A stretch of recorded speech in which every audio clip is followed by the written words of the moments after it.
Doctor Sarvepalli Radhakrishnan की जीवनी। परिचय। डॉक्टर सर्वपल्ली राधाकृष्णन भारत के महान दार्शनिक, शिक्षक और राजनेता थे। वे भारत के द्वितीय राष्ट्रपति और प्रथम उपराष्ट्रपति रहे। उनका जन्मदिन 5 सितंबर भारत में शिक्षक दिवस के रूप में मनाया जाता है।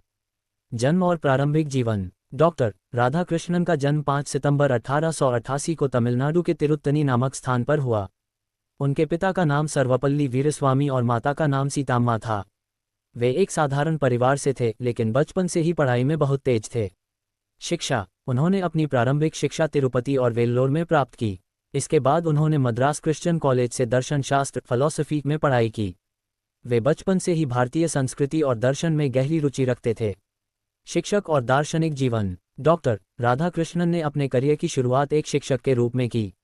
उन्होंने मद्रास, मैसूर और कलकत्ता विश्वविद्यालयों में पढ़ाया। वे एक महान दार्शनिक थे और उन्होंने भारतीय दर्शन को विश्व स्तर पर प्रसिद्ध किया।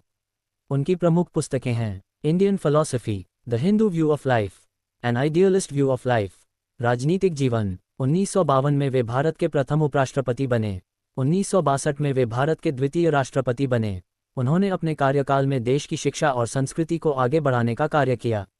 सम्मान और पुरस्कार। डॉक्टर राधाकृष्णन को उनके महान योगदान के लिए कई पुरस्कार मिले, जिनमें सबसे प्रमुख है भारत रत्न 1954, भारत का सर्वोच्च नागरिक सम्मान। मृत्यु। डॉक्टर राधाकृष्णन का निधन 17 अप्रैल 1975 को हुआ। वे हमेशा एक आदर्श शिक्षक और महान व्यक्तित्व के रूप में याद किए जाते हैं। निष्कर्ष। डॉक्टर सर्वपल्ली राधाकृष्णन का जीवन हमें शिक्षा, ज्ञान और सादगी का महत्व सिखाता है। वे एक ऐसे महान व्यक्ति थे जिन्होंने अपने ज्ञान से भारत का नाम पूरे विश्व में ऊंचा किया।